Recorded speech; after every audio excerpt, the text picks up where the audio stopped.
Hey folks, I'm Katie. And I'm Ivy, and this is Toxic Waste of Time, the podcast where we talk about relationships of all kinds and decide whether they're non-toxic, toxic-ish, or a toxic waste of time. And this week, we're finally doing it, folks.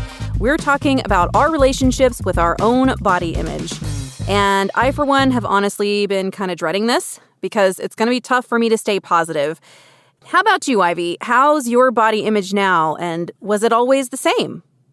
Well, my current 54-year-old body image is pretty good because I'm in the age of acceptance, the Beautiful. zero fucks era, if you will. But no, it has not always been the same because I am a girl and I always have been. But before we get into that, how about a little icebreaker? Spin the wheel. All right. Baking. Baking, okay. What's your relationship to baking? I suck at baking. You do not. I That's do. a lie. I do know I can cook, kinda. But baking has scratch baking. I can make a box, okay? I can make a box of brownies. I can make a box of cookies. Yeah. Scratch baking has always been very difficult for me until I started making cheesecakes, and people tend to like my cheesecakes. That's what I was going to say. The cheesecakes were good, and I make really good pizza according to the kids and myself. Yeah, with the dough and everything? Yeah, I make the dough. I don't make the sauce. I buy actually Whatever. Kroger brand pizza sauce. Yeah. Now, if I have made my own pasta sauce, I will use that. But I make the dough, and actually Daphne likes to make pizza with me. I bought her own little pink rolling pin. Aw, cute. Yeah, and I used to make pizza every Sunday for all the kids. Yeah. But baking, like cookies, brownies, cakes, anytime I have tried to make anything from scratch, either I burn the bottom or it's not evenly baked. And I have gas appliances. However, I did have electric at one house when my kids were younger. We've been here for like 27 years.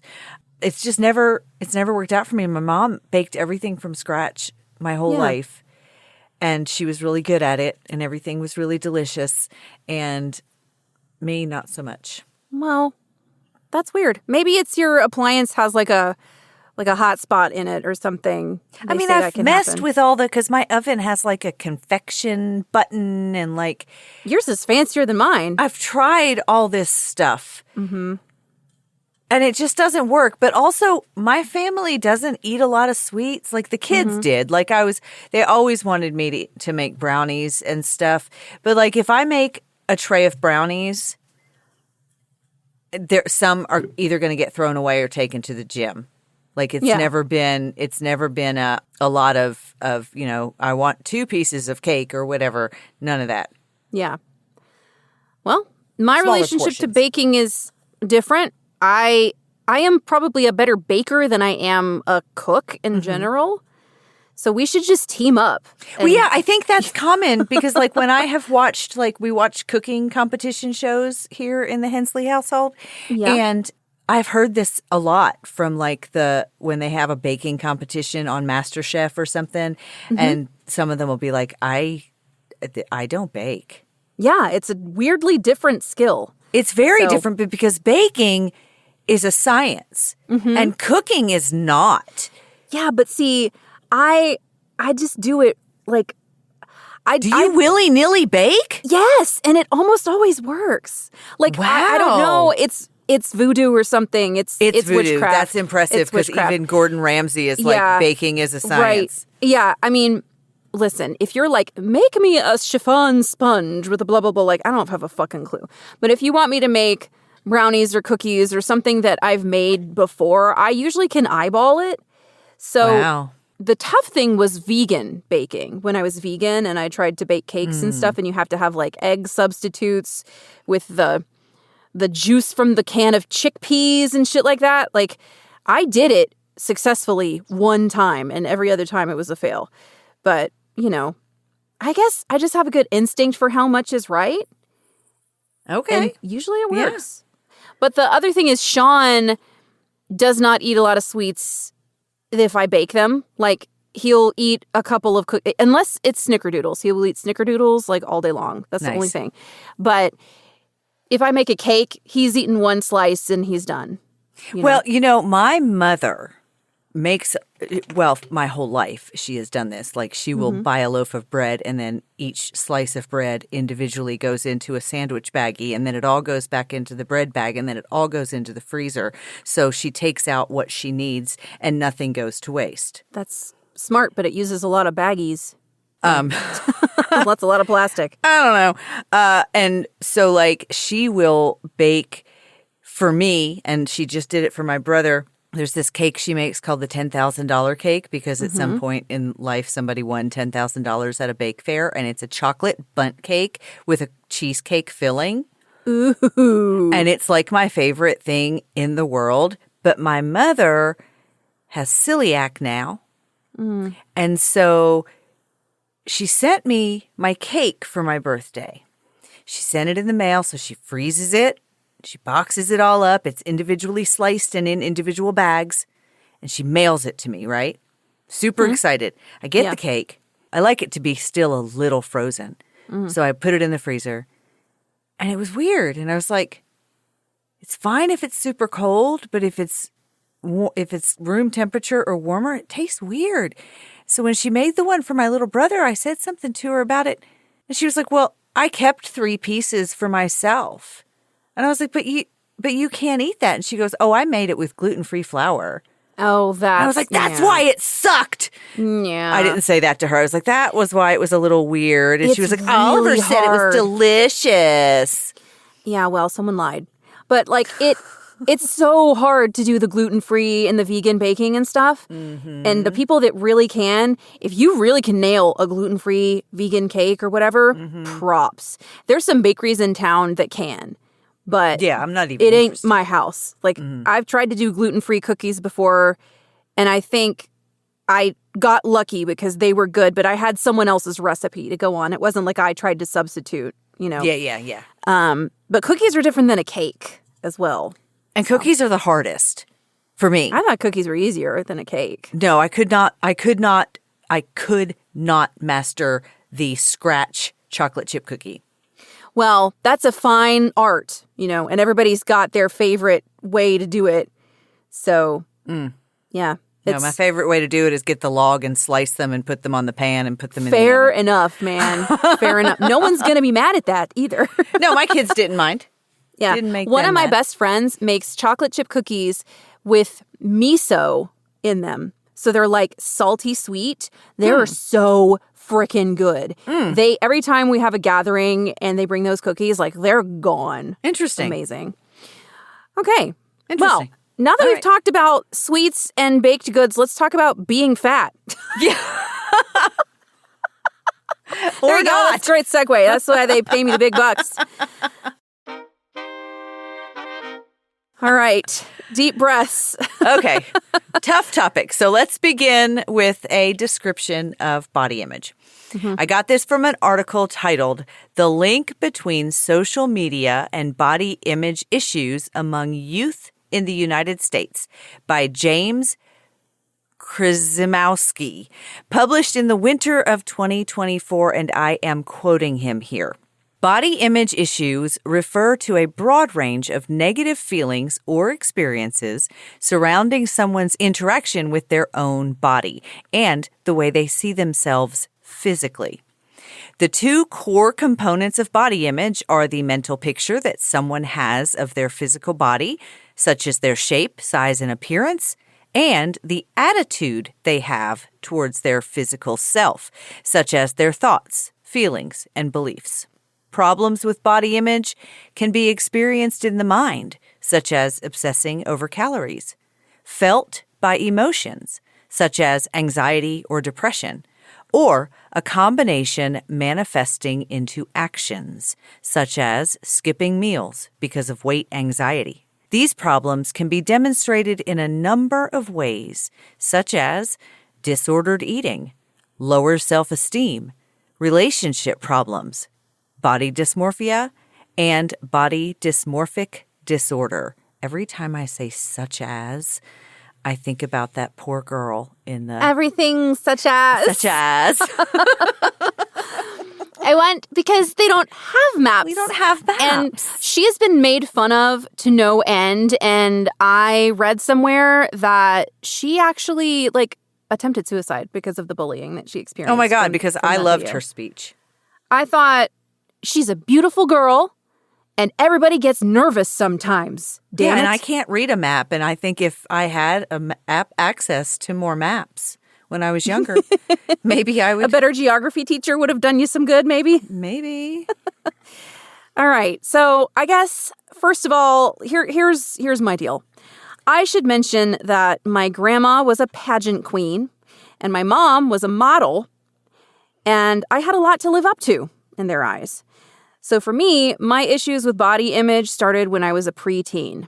The first time it ever occurred to me that there was something wrong with my body was when I was about 11 years old at a family reunion, and all of us kids were swimming in the lake. And I heard one of my ancient great aunts say to my mom, "Lord, Christy, she's getting kind of chunky, isn't she?" In That just voice. broke my heart and gave Yep. me guilt feelings all at once. I have Yeah. not always been so accepting of certain body types myself. And while I really only cared about my own body and how it looked, it did contribute to my kids thinking I had some sort of prejudice towards heavier people. I will mention that later as well. My concerns are mostly regarding health, not necessarily appearance, but it wasn't always that way. I had biased and uninformed opinions I had no business having. Well, yeah, we are sort of taught to have this prejudice. You know, think about all the fat jokes on TV when we were growing up, and we pointed that out I pointed that out in the Facts of Life episode. It made being fat seem like it was the worst thing in the world that you could be. Worse than being mean or worse than being a criminal, which is stupid. Yeah, I'm glad that your mama jokes just turned into your mom instead of your mama's so fat. Yeah, and I'm guilty of telling jokes like that too, because my sense of humor was shaped by the people older than me that I heard doing these things, Well, my answer to almost everything is your mom, so... Yeah, well, just your mom, period. Just your mom. Your mom. And so this is the kind of thing that people just say without thinking, that oh, Lord, she's getting chunky, and she... And that was over 30 years ago for me, so I've let it go, but I still remember that. And to her credit, I think my mom said, she's just going through that awkward age or something like that. And she tried not to engage with that and make it worse in that moment. I don't think the lady realized I could hear her. Or if she did, she didn't care. Well, I mean, also, especially back then, but even still now, I think that when people notice changes in people's appearance, especially old ladies, they just blurt it out. Yes. The rule is if the person that you're talking about can't change whatever it is in 5 minutes, don't even say anything. Exactly. If they got something in their teeth and you want to say, "Hey, girl, you got some broccoli right there," they can go fix that. Yes. That is fine. But if they can't fix it in 5 minutes, shut up. Exactly. That's the rule. And one of my students told me that, and I was like, hell yeah. Yeah, no, I like that. I've heard that many times myself. I just think that pointing out someone's body in front of them was way too acceptable in the past. Yeah. And especially when I was 11, that's the tenderest age, Yeah. It just wasn't good. Yeah, no.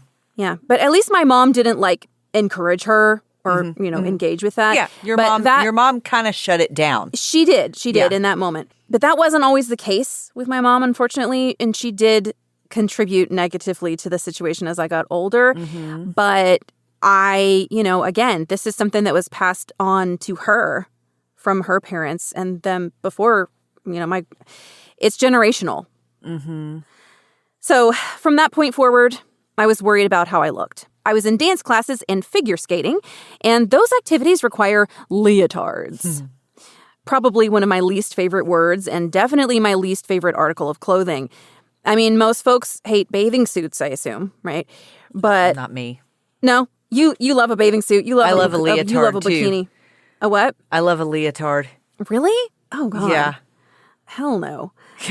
I'd rather do. die. I do. What was I saying? Yeah, but the thing about a leotard is like, it's worse than a bathing suit because when you're in a bathing suit, you can go in the water and have the large body of water hide your large body in the leotard. But also swimming is fun. And swimming's fun. And you can, yeah. But I remember feeling ugly and chunky and different from the other girls in my dance classes. And ultimately, I quit dance because I hated how I looked in the outfits, which is such a stupid reason to quit something that you like. But it was that much of a problem to me. It bothered me that much. And of course, we know that dance and ballet in particular has a reputation for encouraging unhealthy body image. Yeah. So maybe I dodged a bullet with that, but I do regret not learning dance because it was fun and I liked it. And it would have helped me more in my theater career to have some more dance training. Oh, yeah, for sure.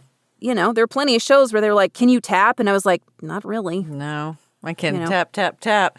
I can fake it. I too quit ballet, but not because of the leotard. I quit because they wanted me to be a little teapot and not a ballerina immediately.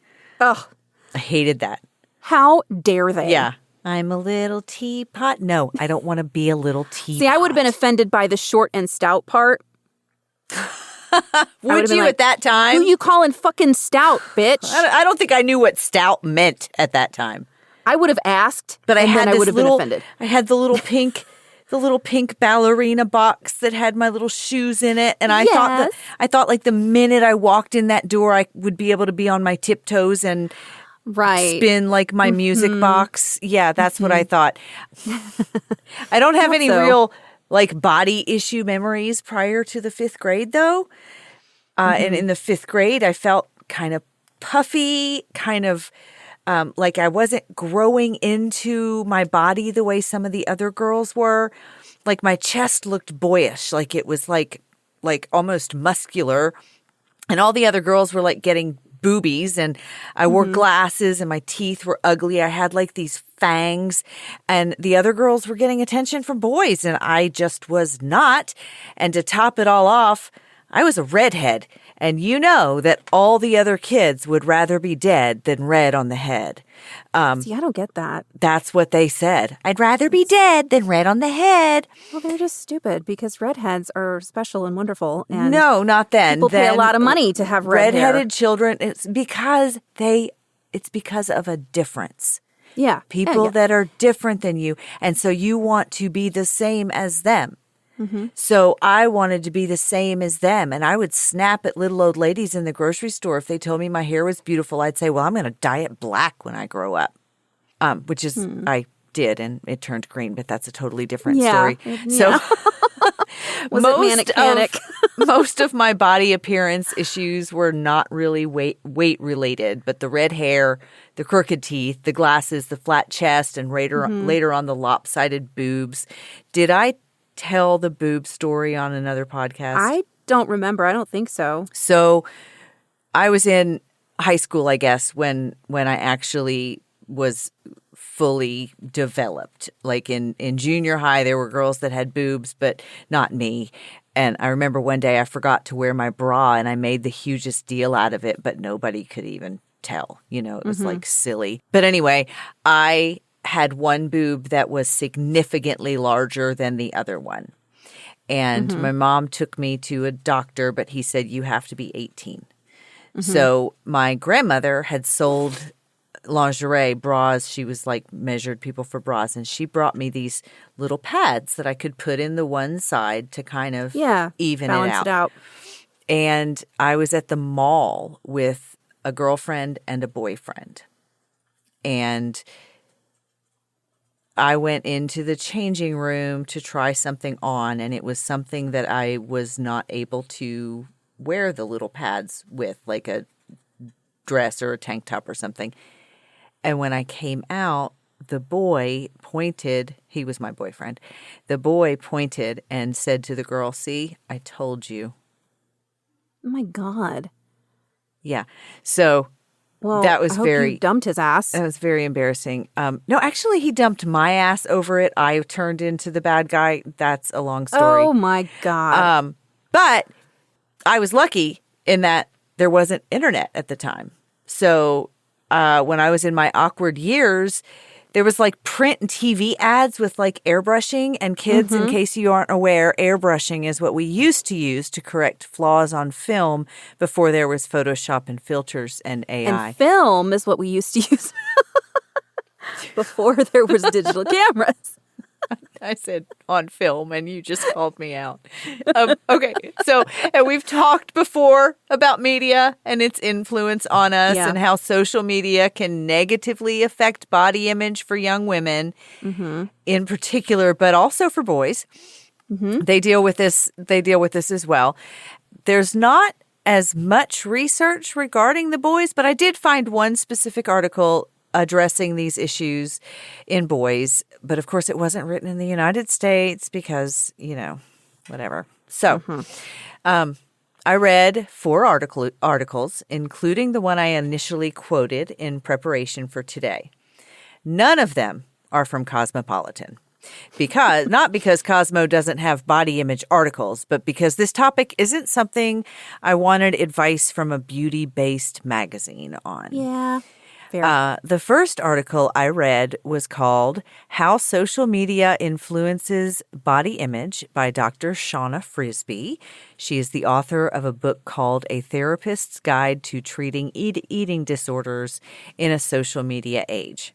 She explains in this article that from the research on social media and body image, it seems that appearance comparisons on social media are more damaging to body image than in-person comparisons. And that when social media users share filtered and edited photos, others will compare their real lives with curated photos, which naturally makes them feel inferior. Right. And when influencers tag posts with things like thinspiration, they think they're sharing positive, helpful information. But when people see their own body in comparison to digitally enhanced portrayals of others, they're more likely to have negative feelings about their own body. The social comparisons lead to preoccupation with appearance and are associated with body image issues and overall anxiety about their own physical appearance. I believe it. Now, some of the key statistics from the article by James Krzyzewski are as follows. I don't know how to say that either. I said it perfectly earlier. Krzyzewski. We're going with that. 40% of teens reported that content on social media caused them to worry about their image. There is a notable correlation between when kids receive their first phone, about 12 or 13, and the onset of body dysmorphic disorder, also between the ages of 12 and 13. As a result of excessive exposure to social media, teens who view themselves as very fat or very skinny are twice as likely to attempt or think about suicide than their quote-unquote normal weight peers. Wow. Over 7% of adolescents and young adults in the U.S. were at risk for exercise addiction because of a high use of social media. And the last one, and we'll post the links to these articles because there was some good information for parents in some of these articles, but I didn't want to read the whole article to you. Yeah. Cognitive behavioral therapy, or CBT, has been shown to greatly reduce the negative effects caused by social media and assist in the healthy incorporation of media in the lives of youth in the U.S. Dove, the soap company, I found this article from them. It's a brief little article on social media and body image, but what I didn't know was that Dove did something called the Dove Self-Esteem Project. And the stats on this are coming from that, where they surveyed more than 1,000 girls ages 10 to 17, revealing that 1 in every 2 girls, so half the girls, say they got toxic beauty advice on social media causing low self-esteem. And 90% of girls say that they follow at least one social media account that makes them feel less beautiful. Like, stop following that. And It's hard. this is a really good article for parents of crazy. girls. Yeah. Because it's really brief and it's really informative. So 7 in 10 agree that if they spent less time on social media, that would improve their self-esteem. Over half of these young women and girls say they cannot live up to beauty standards projected on social media. Some examples of toxic beauty standards and advice online include, now listen up, parents, hashtag Fitspo, which tells young people the perfect body can be achieved with diet programs and products like diet supplements. Hashtag Thinspo, which often shows images of extremely thin bodies or shares quotes discouraging eating.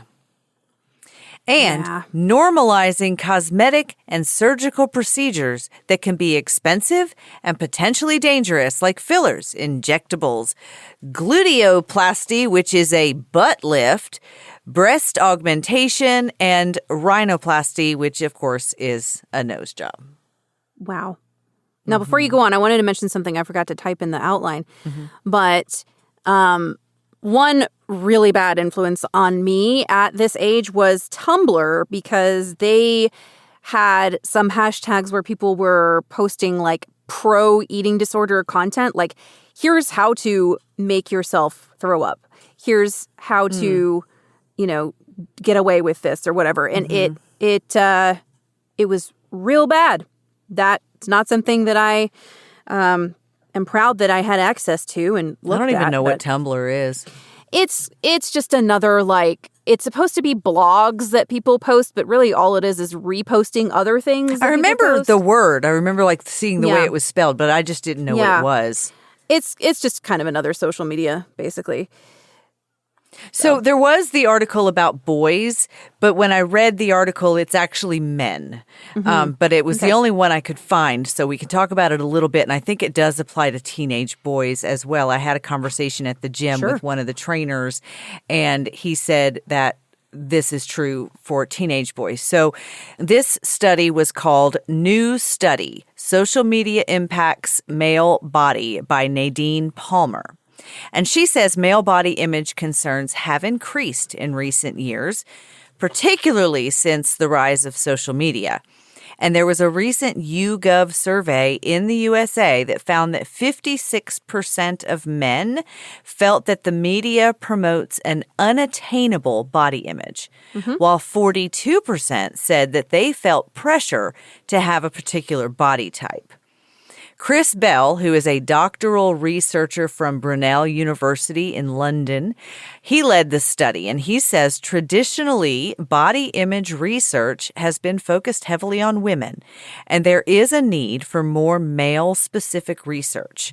Male body image concerns have risen in recent decades, particularly since the proliferation of social media. He says because of stuff they see on social media from male fitness influencers puts a high degree of importance on muscularity. And he believes that physically active men may be at greater risk of body image threats because of their drive towards increasing their muscles. He surveyed 224 physically active men in the UK. Ages ranged from 18 to 50. So like I said, not boys. But it's a start. Wow. Yeah. I mean, I agree. We need studies on this for men as well. But I think the experience of the expectations for beauty standards for women are different. Absolutely. And I think that's why it's always focused on women. Yeah. But having raised two boys, I know that there are, there's acne, there is weight influence, there is, hairstyles, there's the way people dress. Boys are held to a standard amongst their peers as well as girls. Yeah. And they are also trying to impress girls, not as much as girls are trying to impress them, but they are. Yeah. So, Ivy, what did you feel like the main influences were on your body image growing up as a teen? Of course, TV, movies, and magazines were a big part of it, but the other girls and certainly the boys played a key role as well. When I was a kid, it seems like movies told us that sex is how we get boys, and boys is what was on our minds. In high school, I had a friend, also a redhead, and she knew a guy who once made a comment to her that he liked us because one of us had a hot body and the other had the face. And I never really got which was which, but who cares? Fuck that guy. Like, what? And both of us are going to end up with our feelings hurt. If he tells me my face is ugly, but he likes my body, well, that's not nice. And if he tells me my body sucks, but my face is pretty, that's not nice either. No, like, it's just not. don't say anything at all. Exactly. Boys. Anyway, but shut the fuck up. Right. Just shut the fuck up, Ernest. But anyway. On blast, Ernest. Shut up, Ernest. Find him, internet.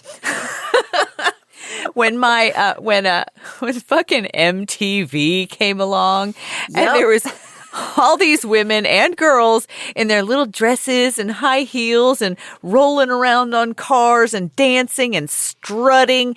It was nothing like the filters and influencers of today, but boy, it hit really hard, and those video girls were the shit, and we all wanted to be them. Yes.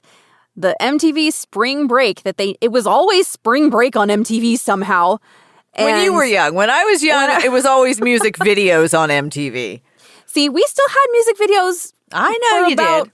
2/3 of the time, I think, when I was first old enough to watch it. But then it devolved from there. But yeah, MTV was not a great influence on me in this regard either. And at the time, I blamed Britney Spears specifically. But I've let her off the hook since then because she's been through enough. Yeah, leave Britney alone. We're leaving her alone. What I think the biggest problem was, and probably is other girls. Yeah. Other girls. We all thought we were fat, like it was our job to think that we were fat. Yeah. It did not matter our size or the size of the girl we were talking to. If we didn't say we thought we were fat, we were just girling wrong. I can't tell you how many friends, current from high school, like reunion friends, have said, I thought I was fat. And then I see pictures of myself and I wasn't even a little fat.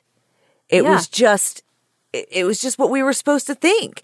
And then I had friends that had eating disorders. But then there was also friends who pretended to have eating disorders and friends who wanted to have eating disorders. Yeah. I had a friend literally suggest to me once in high school that I just throw up after.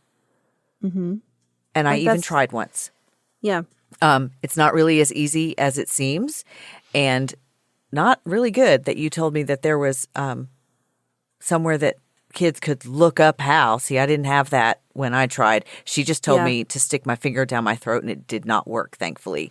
But bulimia There's other tips involved. Yeah.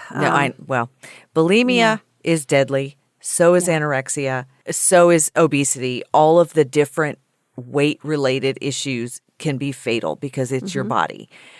So if you or anyone you love would like to get help, you can start by visiting nationaleatingdisorders.org. So, for me, shopping for clothes with my mom was the worst. She and I already had a pretty strained relationship when I was a kid and a teen. And so the battle over back-to-school clothes was always a nightmare. She would pick out stuff for me that I didn't like, and then she would get offended when I didn't like it. But I would have to try on jeans in the mirror, which is hell. This is my idea of hell, trying on jeans in the mirror. And sending her back for other sizes, which she always had a comment about. Like you would have rather not looked at yourself in the mirror when you tried them on? Would you have rather just shown her? I would rather have not had to do that. Okay. Like now, I do not go to clothing stores to buy clothing. I just buy them online. And if they fit, they fit. And if they don't, I send them back, because the mirrors it triggered me. I couldn't do it.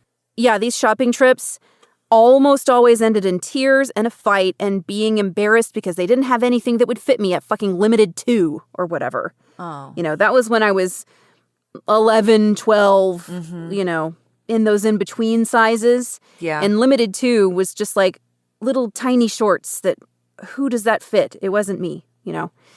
Yeah. So did you have the same problem shopping for clothes with your mom? I didn't really shop for clothes with my mom after elementary school.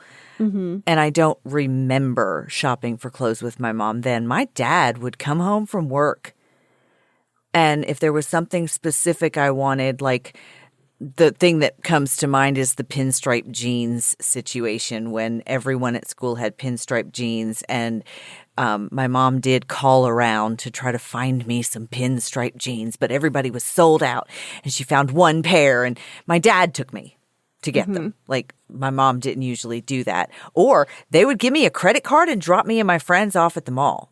Oh my God, I am so jealous of that. Like that happened all the time. Like it was just, hey, can I go to the mall? And he would hand me a credit card and tell me how much I was allowed to spend. And then I would do my own shopping. My mom would have keeled over if I suggested such a thing. Yeah, I mean, I remember doing that in junior high school. Just my dad would take us to the mall and drop us off, or Shelly's dad would take us, or whoever's. So, and then in junior high, I really, really, really, really, really wanted to wear everything the other girls were wearing. Like, we all had to look the same, every one of us. But then in high school, I kind of blossomed into myself, and I started shopping at thrift stores and vintage stores. And my dad gave me what he called a clothing allowance every month. I think it was $75 every month, and I could just It's pretty good. spend In that time, whatever. for sure. And then I traded it for his car when I was 17. But my parents made wisecracks and stuff about what I'd wear, like, because it was vintage clothes. But there was never, I cannot remember my parents ever saying, you cannot wear that. I remember them saying, you cannot date that. But I don't remember them saying, you cannot wear that. And I don't remember a dress code at school or anything. Like, I just wore it was a whatever. constant struggle for me.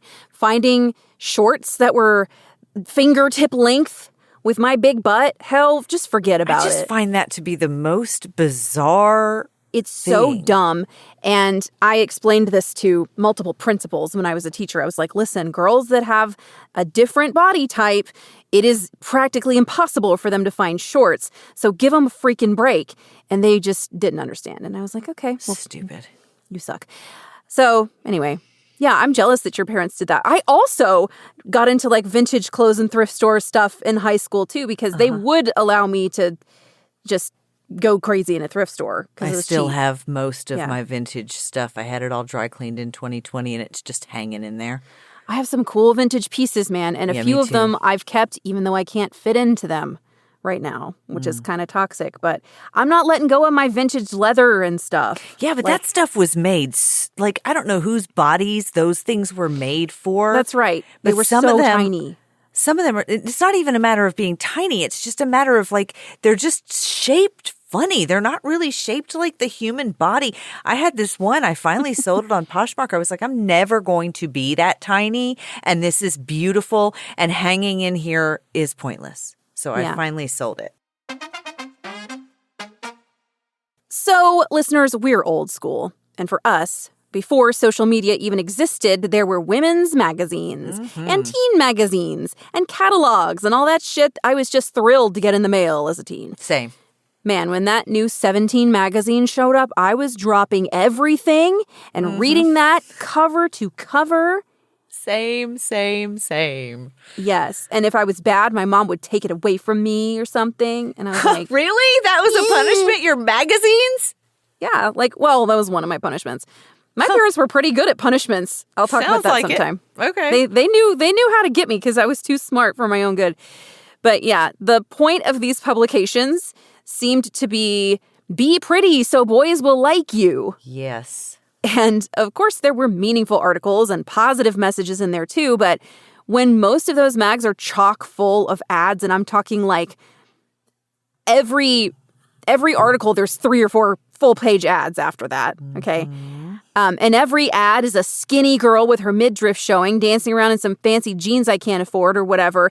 That message comes through louder than the content of the magazine. Yeah. So essentially, these companies buying ads in these magazines were controlling the message more than the people writing stuff for the magazine.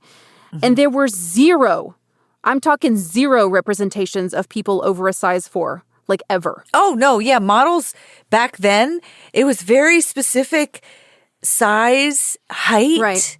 And not even celebrities. There were no celebrities over that size. I can't even think of one, you know? Oh, I'm sure there were. I can't think of a single one. Okay. But, like, thank God for Lizzo. That's all I have to say about it. But, yeah. So, side note, I used to collect the Got Milk ads. Do you remember those? So funny to me. I do remember them. Yeah. Because they were like, basically, they were full-page ads with the nice photos of celebrities on them. Right. And so it was almost like a poster. Mustache. Yeah, with a milk mustache. So I had those all over my walls because it's just like, if it was a picture of someone I liked, I would tear it out. I mean, I think that's kind of neat.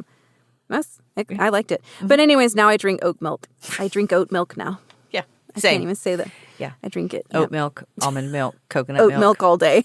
Yeah. I had a little tiff with my granddaughter about milk because I believe cow's milk is for baby cows. And she was like, well, I like it. And I was like, fine. Your dad liked it too when he was little, but then he grew up. Anyway, so my bad body image kind of peaked in high school. Once I got my boobs fixed the day I turned 18, I was way less self-conscious. I had kind of a booty. I had a roommate once called me soul booty, but he said it like this, soul booty. And it still makes me laugh. And that was not a bad thing. However, I was the 9 in the store name 579. Katie, are you familiar with 579? Yes, I'm familiar, but I never set foot in there because they made me feel very clear that they didn't want me. Well, I was on the high end. I was on my way out.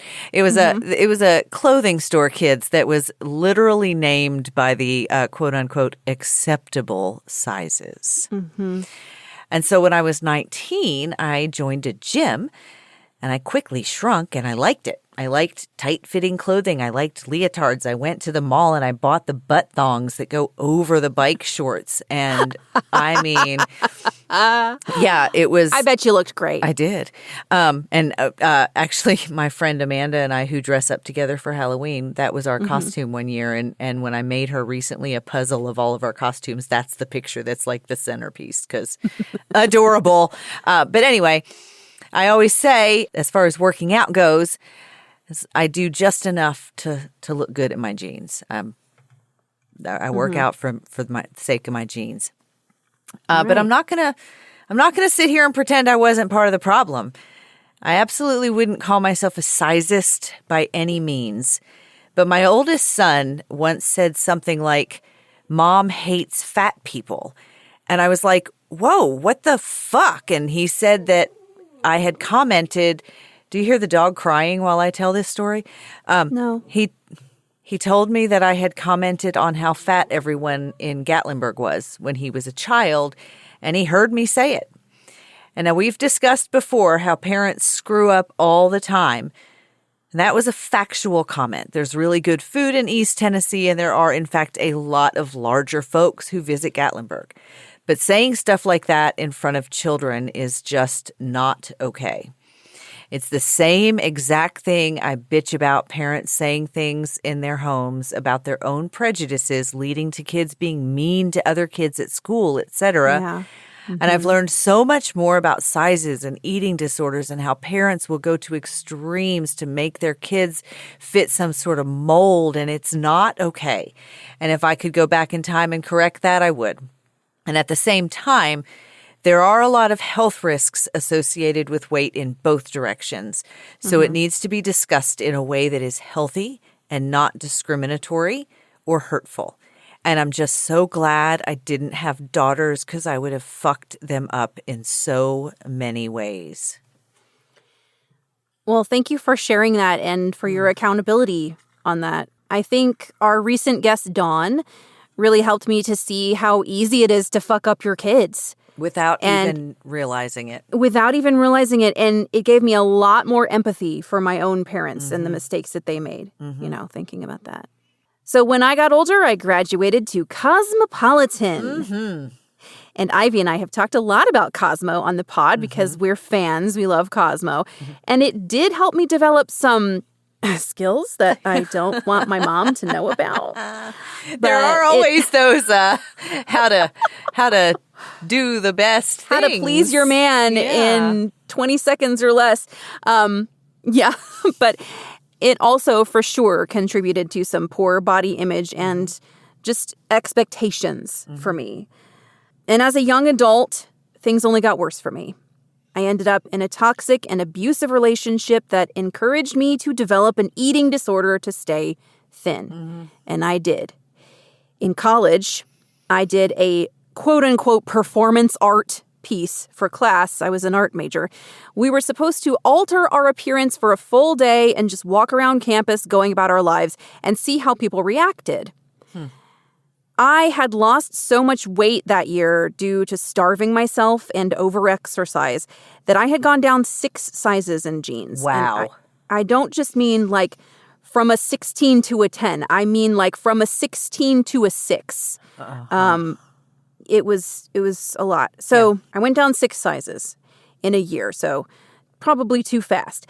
But I wore all my jeans that day, layering them from the current size up to the largest pair that I had. That is crazy. And I layered my bras and my shirts too, and I walked around like that all day. So all day I was feeling like constricted by all of my clothes. Sounds terrible.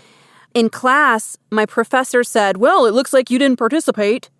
Because I looked like I was wearing, because I just looked like I was wearing normal street clothes. Like the kids that did this project, some of them like put duct tape over their mouth all day and stuff like that. Yeah. Things that were very obvious. Easily recognizable. This wasn't as outwardly obvious to somebody. And he was like, "Well, it looks like you didn't participate." And I said, "Oh, yes, I did."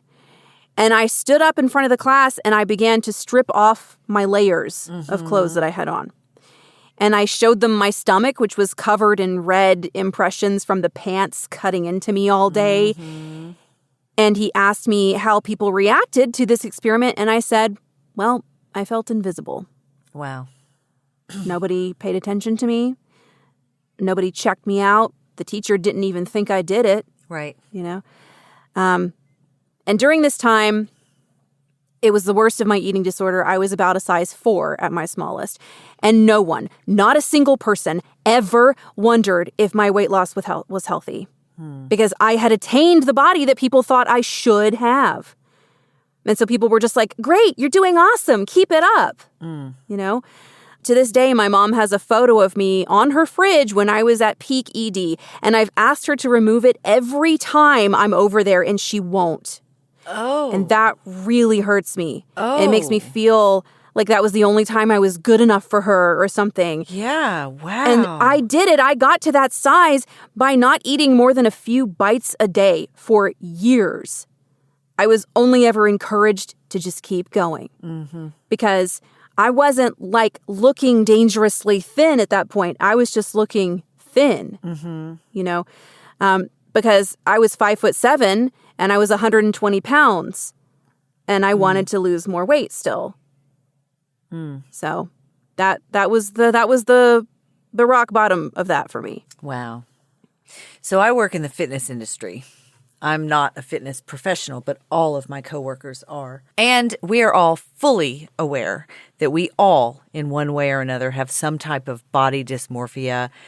Many have eating disorders, exercise addiction, one way or another. We all have some issue with our body. And I think that might be true for everyone. It goes back to one of my favorite books. We've talked about it before, One Nun and 100,000. Yeah. No one sees anything exactly as someone else does. And my favorite saying that I personally coined is everyone is beautiful to someone and no one is beautiful to everyone. Now, back in the Renaissance period, the obesity was a sign of health and wealth because it meant you were eating. In some parts of the world, and in other parts it meant gluttony.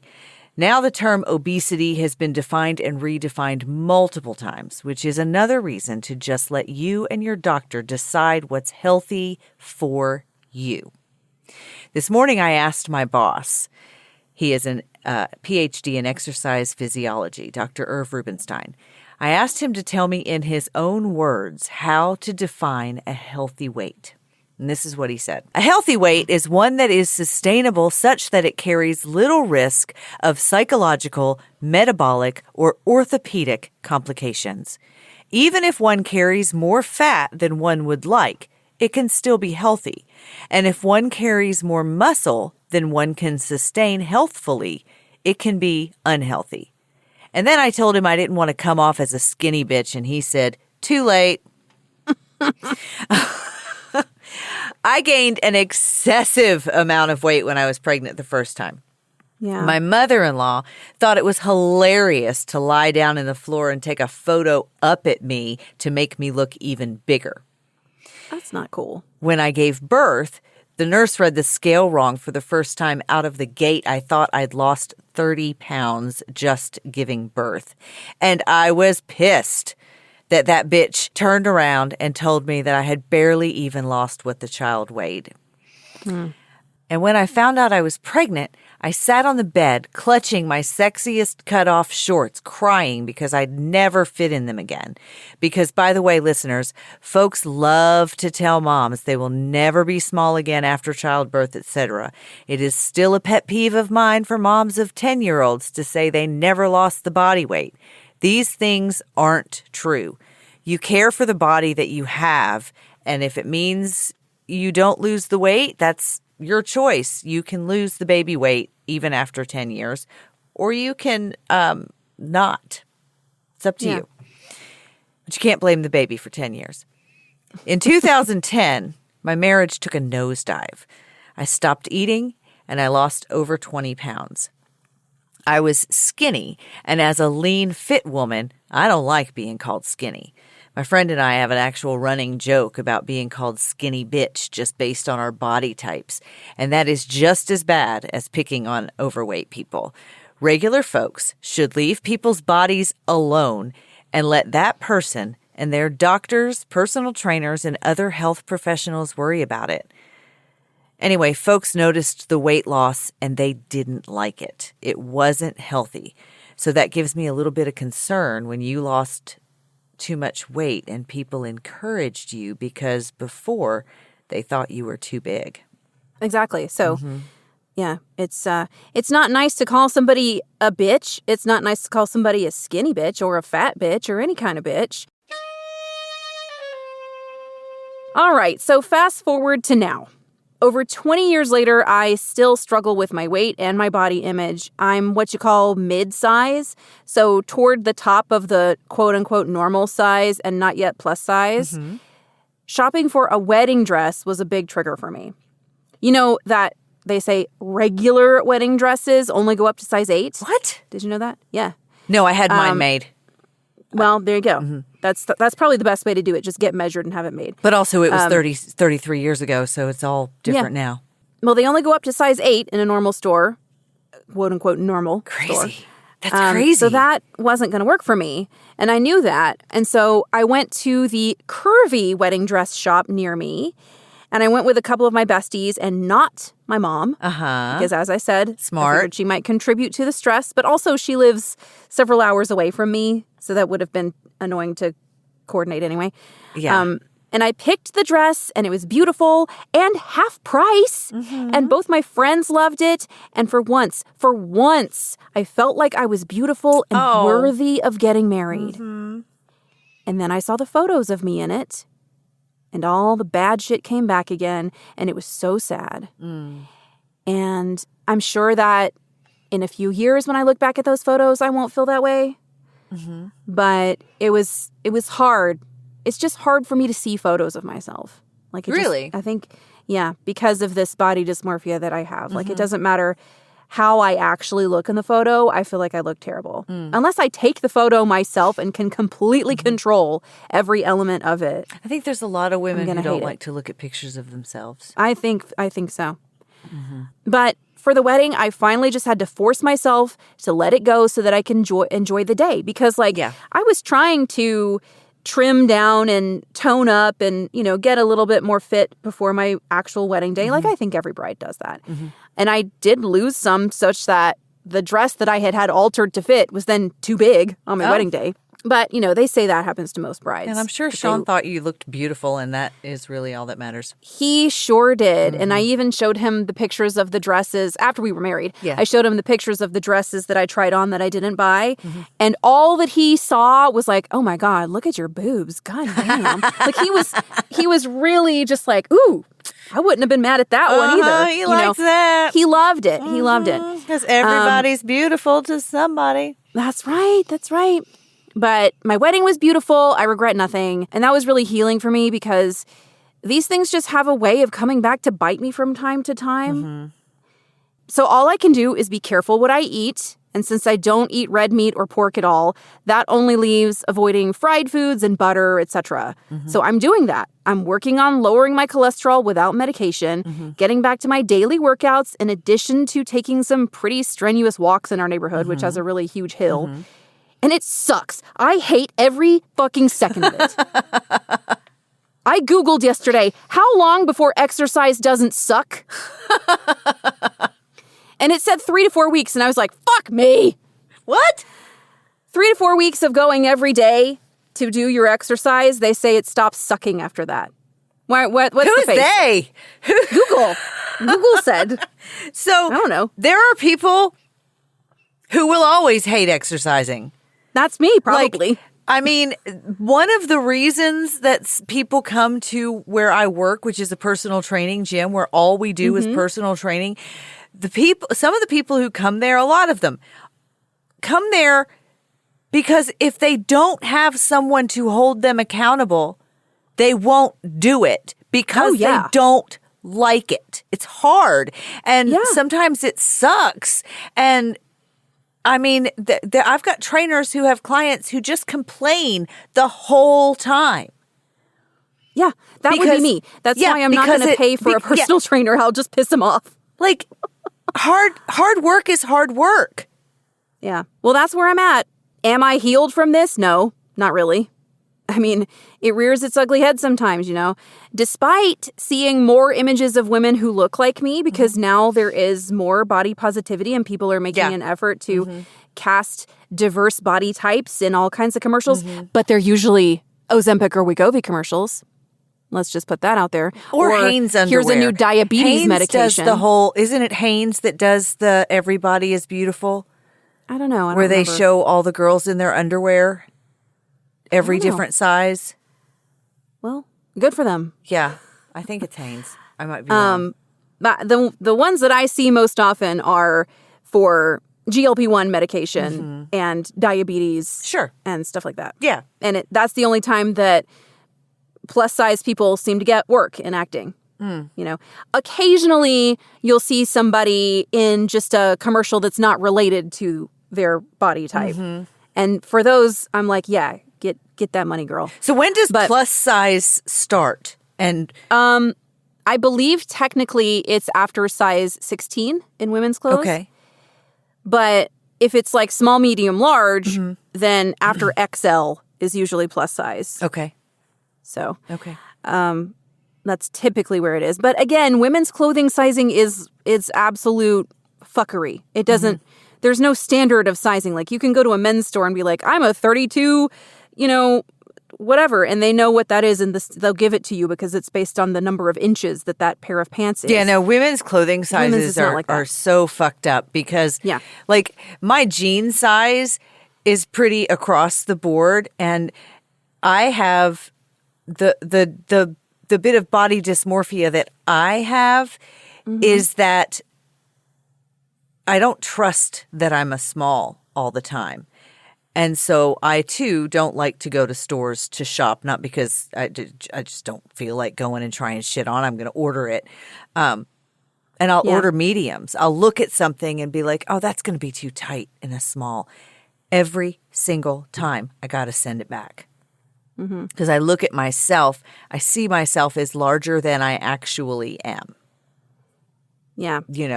I think that's normal. So, well, despite seeing more images of women who look like me and thinking she's beautiful, it's still hard to think that about myself. Well, I think you're beautiful, and I know Sean thinks you're beautiful, and I know Sean loves to see you in jeans. You told me that. He does specifically. Yeah. Yeah. So, Katie, is your relationship with body image non-toxic, toxic-ish, or a toxic waste of time? It's super fucking toxic. She's a toxic bitch. I'm trying to kill her slowly. Okay. But she, she's like, she just comes back sometimes. Yeah. And Sean has, so I'm working on finding a therapist that has some specific experience with eating disorders. Uh-huh. Because the previous therapist that I had was great, but she really only wanted to talk about my family and my relationship with my mom and my trauma with my dad and, stuff like that, which was useful, but not related to this. Sure. So I need a specific one just for this because Sean has been like, it doesn't matter how many times I tell you that you're beautiful, it doesn't count in your mind. So it's just something I'm going to have to continue. So is it just that through. you don't believe him? It's like he says it out of obligation, I guess. I don't know. It doesn't make sense. It's not logical. Yeah, no, I'm going to guess that he doesn't. So sense. The Eating Disorders Coalition of Tennessee is a local chapter, and they may be able to point you or any of our listeners in Tennessee in a direction of a therapist that works with them. Now, I mentioned earlier the National Eating Disorders.org. Yeah. But the EDCT is specifically, it's Eating Disorders Coalition of Tennessee. Okay, good. So check them out. Irv used to work on their board, and now we just have a relationship from the gym with them. But he's no longer on their board. But they have resources and things that you can look at. Yeah. Maybe some information on some therapy. Good to know. Well, I was saying that this relationship is so toxic that when I am working out and I'm doing those like punches that they want you to do, I'm usually grimacing and imagining punching my own self for thinking mean things about how I look. And also sometimes I'm thinking about punching my great aunt and definitely some of my exes. Yeah. But like that bitch in the video is like, keep smiling. And I'm like, I fucking want to die. You do not have to smile while you're working out. I think, we're not going to lie to ourselves, okay? No. Right. No. So I definitely think negative body image is a toxic waste of time. And I know that you're like skinny bitch, you can think that all you want, but it is a toxic waste of time because it's kind of pointless. Like, what is a waste of time? Something that's pointless, something that's not benefiting you in any way. It's not benefiting you in any way. But like I said, all of us have a little bit of self-loathing. All of us have a little bit of, I wish I were this or that, which is why we're doing this episode and talking about how social media has really enhanced the negative effects of body image. Like, oh, for sure. Yeah, because that shit's not real. I mean, when we're seeing people with their perfect little lives and their perfect little families and their, half the time those people come out as being completely the opposite of what they put out.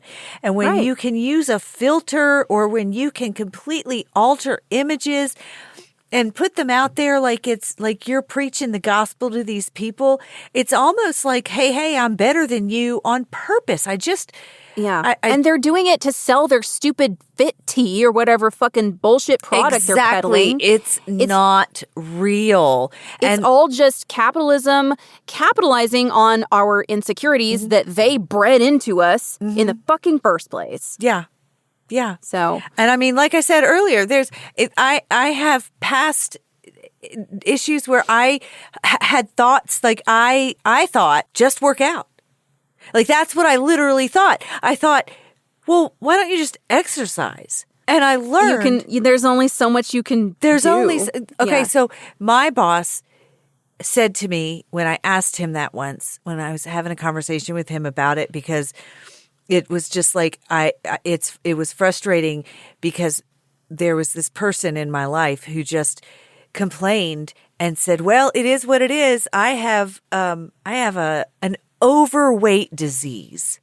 That's what she called it. I have an overweight Is it like a disease. thyroid problem? She called it an overweight disease, and she expected me to pay for. It was somebody who was doing work for her to rent a wheelchair at the airport, and I was like, but she could exercise. She could. I also paid her expense report. She could not go to McDonald's at midnight. There were things that she could do. Yeah. And he said, calories in, calories out. That's the only way that you can lose weight. And not everybody has the same body type. Not everybody has the same metabolism. I think that if we teach our kids to be healthy and accepting, that it would be non-toxic. But in reality, particularly in this shit show of a country and with the narcissism and gluttony that runs rampant, and I don't mean gluttony as far as eating goes, I mean just gluttony in general. Overconsumption can also refer to buying too many things. Unfortunately, the body image of a lot of women and probably more men than we think is going to remain pretty fucking toxic. Yeah. Yeah. And we have to treat it, like I said earlier, the same way that we, with our children, with what we say and with what they hear. We have to treat it the same way as we don't want to say things that make our kids think that any particular kind of person, whether the way they look, the way any of that, we don't want to make them think that they are better than anyone else just because of something that looks different, something that sounds different, something that is different on paper. We don't want to make them, because that's how we breed bullies, and that's how we breed bad body image. Absolutely. So, if you or someone you love is battling with body image related issues, you can reach out to nationaleatingdisorders.org, or you can speak with your doctor or a therapist. And we will link the articles that we discussed in the show notes, because I do think they have some good information in them, especially for parents raising kids in this saturated with social media world. Yes. But thank you for doing that research, Ivy. And thank you for talking to me and listening to me. Well, thank you for listening to me, because I don't know that our listeners knew that we have two completely different body types. And so this was an interesting, and it was tough for me. It's tough for me to admit that my child once thought that I hated fat people. Yeah. Yeah. But taking accountability for things like that is really important. And all we can do is learn from it. Can't go back and change it. Yeah. So you just have to accept that happened and learn from it and move on. And my kids need to know that I don't hate entire groups of any people. Yeah, totally. No, you don't hate an entire group of people just because of something. Dummies. Yeah, that's a toxic waste of time. Yeah. So, Katie, where can the people find us? Yeah, the people can find us if they want to on Facebook at Toxic Waste of Time and on Instagram at Toxic Waste of Time. If you want to send us a message, you can do that by emailing contact@toxicwasteoftime.com. We love to get emails. It makes my whole week when we get an email. And also, we love to get reviews and 5-star ratings. We love to get any ratings. We love to hear from you in any way you see fit. That was a good episode, Ivy. I only cried a little bit. Oh, good. All right, listeners. This was a little bit of a tougher, more deep topic episode. So we are going to do a little palate cleanser next week. We're doing our monthly dive into some vintage TV. And I love that. I am vintage. Vintage. It's cool. What year from a was thrift store. What year was that from? We are going to be watching the first episode of Charmed from the good old WB, if you remember. It originally aired on October 7th, 1998. Wow, okay. Yeah. And I think Ivy's going to really like it. I'm excited about it, actually. This was a show that I knew was on at the time. I didn't really watch it, but I kind of got back into it. And it's a fun, like, sort of millennial nostalgia kind of thing. Yeah, it's got Shannon Doherty. And what's her Alyssa fucking name? Milano. Alyssa Milano. They're both from my day. Yeah. And they're gorgeous. And God bless Shannon Doherty. May she rest in peace. The beautiful, fantastic actress, Shannon Doherty. Later replaced, I believe, by Rose McGowan. Oh, on Charmed, they replaced her? Yes. I think there was a contract dispute or something. Well, Shannon Doherty was notorious for that. She got the boot from 90210, too. All right. Yeah. Well, thank you so much, listeners, for joining us. Yeah. Take care of yourselves. Love yourselves. And we'll see you next time. Yep. All right. Bye. All right.